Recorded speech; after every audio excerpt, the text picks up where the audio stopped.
స్వర్గవాస ఎవరు?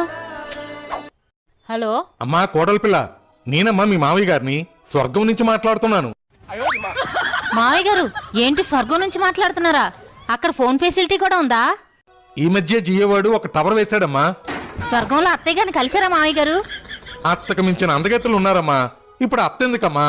అంత అందగత్తులుంటే వాళ్ళతో డాన్స్ వేసుకోకుండా నాకెందుకు ఫోన్ చేశారు మావయ్య గారు? మన ఎదురింటి శంకర్రావు గారు లేడు? వాళ్ళ ఎదురింటి ఆవిడ తన సినిమాకి వెళ్ళాడని వాళ్ళ ఆవిడ కొట్టి కొట్టి చంపేసింది కదా మావయ్య గారు. ఈ విషయం మీకు కూడా తెలుసు కదా.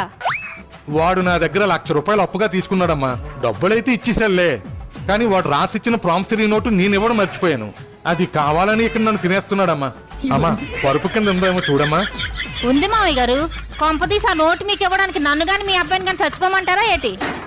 మన వెనకింటి దివాకరం కొన ఊపిరితో కొట్టుమిట్టాడుతున్నాడమ్మా. తులసి నీళ్ళు కూడా పోసేస్తున్నారులే.